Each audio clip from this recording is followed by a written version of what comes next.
Hello and welcome to day 5 of the Advent Calendar Draft, and let's see what we're going to get this time. So we are now in 2 of 3 colours here. We are looking for red, white and blue cards. There is a possibility we go back to Imitate, there is a possibility we go to Blim, but those are remote. I think in general we're going to be some form of partner commander with these 3, but you never know. We might get something better through here, we might get something that changes our mind soon. We'll just see. So let us find a booster. This one seems fine. We got War of the Spark. So this is the Planeswalker heavy set. There are good legendary creatures in here. The last one pack of these I opened, I got a Niv Mizzet, which would give us 5 colours. If I get this now, I am the jammiest person in history.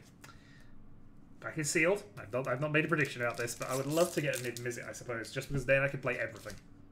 I would only have one commander, and I'd have to probably make some interesting decisions, but we'll see.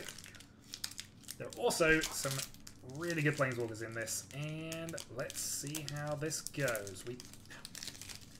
Oh, Proliferate as well, actually. Oh, so if we're going to get possible some counter synergies, Proliferate would be awesome. So, Martyr of the Cause, which, when it dies, proliferates. So anything that has counters on it on the board, this includes my opponent's stuff if I choose, but I can basically add an additional counter of the same type for each one they already have. I don't have to, of course. I can choose to pick and choose which ones I want to upgrade, but, you know, I'll be use the ones that are most beneficial to me. Next up, Naga Eternal, which is just a 3/2 creature, nothing really to speak of there. Goblin Assailant, 2/2 for 2, again, nothing much to speak of there. I didn't realize about quite as many vanilla creatures in War of the Spark, I've got to be honest. Loxodon Sergeant. When it enters the battlefield, creatures you control gain vigilance until end of turn. Which is fine, I suppose, but not really something that we're too interested in. Next up, we go for the Duskmantle Operative, which is creatures can't be blocked by creatures of power 4 or greater. Which is sneak in, but again, we're not really working on black right now. Also, get my colour sorted out here.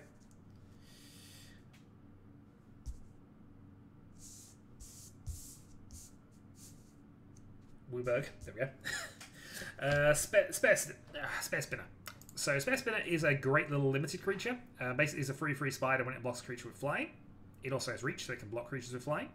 And is generally a good creature, just not for what we're currently doing. Next up, we go Banehound, which is a 1/1 lifelink haste for 1. Reasonable, but yeah, it's a 40 life format. We're not interested in incidental 1 or 2 points of additional life. We then go for a Band Together, again in the wrong colour, but this is a reasonable card. 2 creatures I control deal their damage equals their power to another creature, which can be significant, especially for powering things up. It allows us to have removal in green, but again, we don't have to worry about that at the moment because we're not in green. The next card is a Gateway Plaza, so this is mana fixing. Enters the battlefield tapped, and we have to pay 1 when it enters or it is sacrificed, but it'll add a colour of any mana to our pool. We're probably going to keep that as a maybe. I'm probably not going to take that if I can avoid it, but we'll see. Next up, Trusted Pegasus. When it attacks, another creature gains flying until end of turn. I mean, not the worst. I'd probably play something else in place of it, but we might need creatures here, especially since we have cards that require us to have creatures. Next, we have Bleeding Edge. So, Bleeding Edge, up to 1 target creature gains -2/2 until end of turn, and a +2. So, a mass is the mechanic in War of the Spark, where basically you make a zombie army, and then you put counters on it. Again, this would be great with our white commander, but again, we don't have any black. Okay, we then go into Bond of Insight. So each player puts the top 4 cards of their library into their graveyard. This includes us as well. Then we return 2 instant sorceries to our hand and then exile Bond of Insight. So this would find us our instants and sorceries, which is reasonable.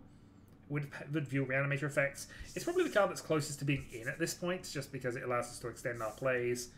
I don't think we're going to try and mill people out, but you never know. Next is our Planeswalker, which is Obnixilis, the Hate Twisted, which is a good removal card. It destroys creatures, and whenever they draw a card, they draw 1. We can also use it to destroy our own creatures to draw cards. Again, wrong colours. We then get a Finale of Promise, which is cast 1 instant or sorcery card from our graveyard. We've completed mana cost. Hold on. And and or up to one target sorcery card from a graveyard, each without paying with converted mana cost X or less without paying the mana cost. If the total is 10 or less, we copy it and do 2. I don't think we got anything ridiculous for that, but Finale of Promise is a fun card. And honestly, there's not a lot else in this pack that's really been that great for us, in all honesty. So, Bond of Insight, Finale of Promise, and